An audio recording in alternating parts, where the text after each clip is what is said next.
அனைவருக்கும் வணக்கம். UG Tamil lesson. இதுல நம்ம இன்னைக்கு பார்க்க போறது பழந்தமிழருடைய நெசவு தொழில்நுட்பம் அப்படிங்கிறத தான் பார்க்க போறோம். அதை நம்ம குறிப்பு சட்டகம் வழியாக உங்களுக்கு நான் விளக்க இருக்கேன். குறிப்பு சட்டகத்துல என்னெல்லாம் சொல்ல போறோம் அப்படின்னு பாத்தீங்கன்னா, நெசவு தொழில்நுட்பம்னா என்ன, இந்த நெசவு தொழில்நுட்பமானது முதல்ல எப்படிலாம் இருந்தது, அதன் பிறகு அதனுடைய இரண்டாம் நிலை, மூன்றாம் நிலை, இதை உருவாக்குறதுக்கான மூலப்பொருட்கள் என்னென்ன, இது எப்படி குடிசை தொழிலாக இருந்தது, பருத்தி பெண்டீர்னு யாரை நம்ம அழைச்சோம், இலக்கியங்கள் காட்டுகின்ற நெசவு தொழில்நுட்பங்கள் என்னென்ன அப்படிங்கிறதையும் முடிவுரையும் தான் நம்ம பார்க்க போறோம். இப்ப வாங்க நம்ம பாடத்துக்குள்ள போலாம். நம்ம முதல்ல நெசவு தொழில்நுட்பம்னா என்ன அப்படிங்கறத தெரிஞ்சுக்கணும். நூலை துணியா மாற்றி அதை ஆடையாக, படுக்கையாக, விரிப்பாக, பாய், கம்பளமாக இதெல்லாம் உருவாக்குறது தான் நெசவு தொழில்நுட்பம் அப்படின்னு சொல்லப்படுது.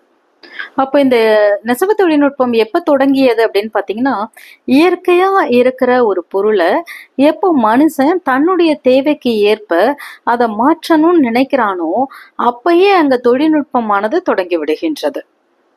அந்த வகையில பாத்தீங்கன்னா, முதல்ல மனுஷன் தழை, மரப்பட்டை இதெல்லாம் தான் அவன் ஆடையாக உடுத்தி கொண்டான். அதுக்கப்புறம் அந்த ஆதி மனிதன்ல அந்த மாதிரி ஆடையா உடுத்திக்கிட்டது இருந்து அவன் இரண்டாவது படிநிலையில விலங்குகளோட தோலை தன்னுடைய ஆடையாக அவன் பூர்த்தி கொண்டான். அதுக்கப்புறம் மூன்றாவது படிநிலையில என்ன ஆச்சு அப்படின்னா, அவன் பருத்தி, பட்டு இதெல்லாம் பயன்படுத்த தொடங்கினான். அப்பொழுதுதான் அவனுடைய தொழில்நுட்ப அறிவானது மலர தொடங்கியது. ஏன்னா இயற்கையா கிடைக்கிற ஒன்ன தன்னுடைய தேவைக்கேற்ப மாற்றும் போது அங்கேயே அவனுடைய தொழில்நுட்பம், டெக்னாலஜி அறிவானது அவனுக்கு தொடங்கிடுது. இவ்வாறு தொடங்கிய அவனுடைய தொழில்நுட்ப அறிவானது கொஞ்சம் கொஞ்சமா மலர தொடங்குது. அப்ப அவன் என்ன செய்யறான் அப்படின்னா, மூலப்பொருட்களை உற்பத்தி செய்ய ஆரம்பிக்கிறான். அதுல முதல் நிலையில பாத்தீங்கன்னா என்ன மூலப்பொருள்னா பருத்தி, பட்டுக்கூடு அப்படிங்கிறது. இரண்டாவது நிலையில பாத்தீங்கன்னா நூலு, பட்டு, இழை அப்படிங்கிறதெல்லாம். மூன்றாவது நிலையில பாத்தீங்கன்னா துணி, அதுக்கு வண்ணம் ஏற்றது, அதுக்கப்புறம் அலங்கார வடிவமைப்பு, இதோட சேர்ந்திருக்கிற ஆடைய உருவாக்குறது. அப்பயே அவனுடைய தொழில்நுட்பமானது கொஞ்சம் கொஞ்சமா வளர தொடங்கிடுது. மனுஷனுக்கு பாத்தீங்கன்னா அடிப்படை தேவை அப்படின்னு சொல்லும் போது உணவு, உடை, உறைவிடம் தான். அப்போ அவனுடைய தேவையா இருக்கிற உடை என்பது அவன் தயாரிக்க வேண்டியது ரொம்ப முக்கியமா இருக்கு. அவனோட தேவைகள்ல ஒன்னா இருக்கிற ஆடைய உற்பத்தி செய்கின்ற அந்த நெசவு தொழில்நுட்பத்தை முதல்ல அவன் பெண்களுக்கு கற்றுக் கொடுக்கறான். அதனால முதல்ல அது குடிசை தொழிலாக மாறுகின்றது. அப்போ அந்த ஆடைகளுக்கு வேணுங்கிற மூலப்பொருள் எல்லாம் என்ன செய்யணும் அப்படின்னா, அதையும் உள்நாட்டிலேயே அவன் என்ன செய்யணும், உற்பத்தி செய்யணும் அப்படிங்கறதும் அவனுக்கு தெரிஞ்சிருந்தது. நெசவு தொழில்நுட்பத்துல பாத்தீங்கன்னா பழங்காலத்துல என்ன பண்ணாங்கன்னா, உடைகளை உற்பத்தி செஞ்சாங்க. அதுல பல வகையான உடைகளுக்கு அழகா வண்ணம்லாம் தீட்டினாங்க. அதை வெளிநாடுகளுக்கு ஏற்றுமதி செஞ்சாங்க.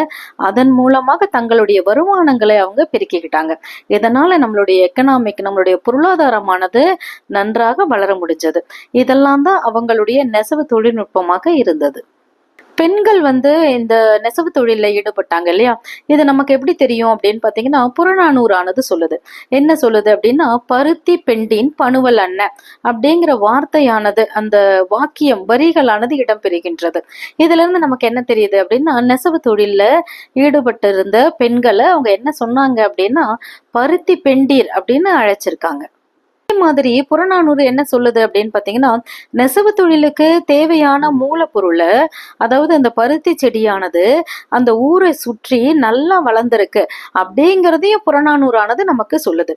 எப்படி அப்படின்னு அதுல இருக்கிற வரி பாருங்க, பருத்தி வேலி சீரூர் அப்படிங்கிற வார்த்தையானது நமக்கு தெரியுது. பருத்தியே முழுவதுமாக வேலி போல இருக்கின்ற சிறிய ஊரானது காணப்பட்டது அப்படிங்கிறது அந்த வரியினுடைய பொருள். எனவே அந்த காலத்துல அதுக்கு வேணுங்கிற மூலப்பொருளையும் அந்த பருத்தி செடியையும் அவங்களே வளர்த்திருக்காங்க அப்படிங்கிறது நமக்கு தெரிகின்றது.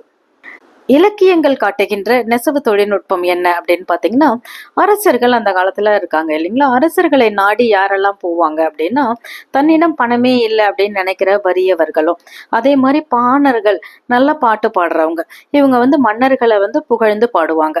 இந்த மாதிரி பாணர்களாகட்டும், பாடினிகளாகட்டும், இவர்களெல்லாம் மன்னரை பார்க்க போகும்போது அவங்க கிழிஞ்சு போன ஆடையோட போவாங்களாம். இதை பார்க்கும்போது மன்னருக்கு ரொம்ப கஷ்டமா இருக்குமா. அதனால அவர்களுடைய ஆடைகளுக்கு நிகரா என்ன செய்வாராம், புதிய ஆடைகளை எல்லாம் அவருக்கு கொடுத்திருக்காங்க அப்படிங்கிற செய்தியும் புறநானூறானது நமக்கு வெளிப்படுத்துகின்றது.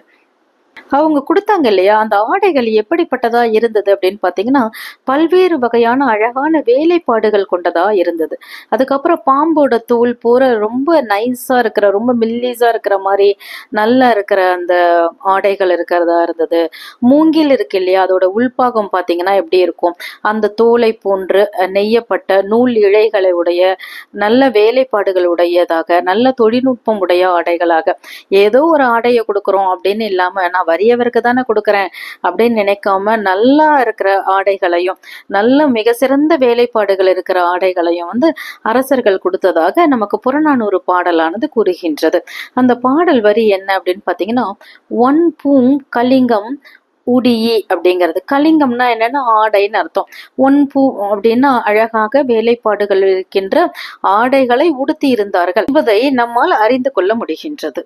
அது மட்டும் இல்ல, அரசர்கள் என்ன செய்வாங்களாம், தன்னை நாடி வராங்க இல்லையா, அந்த வறியவர்கள், அதுக்கப்புறம் பாணர்கள், இவங்களுக்கெல்லாம் தங்கம், முத்து, நவமணிகள் இதோட சேர்ந்து ஆடைகளையும் வழங்கியிருக்காங்க. இந்த செய்தியும் நமக்கு புறநானூறானது கூறுகின்றது.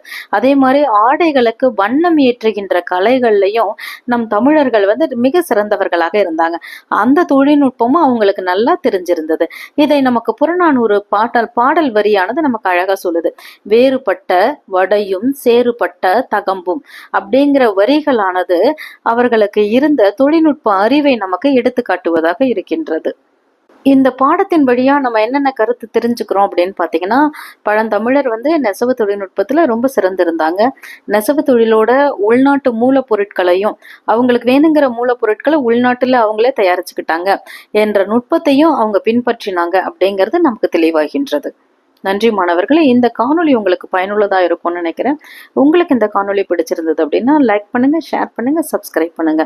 மற்றொரு காணொளி வழியாக உங்களை சந்திக்கின்றேன். உங்களிடமிருந்து விடைபெறுவது டாக்டர் வி. ஜெயந்தி சிவசங்கர். நன்றி.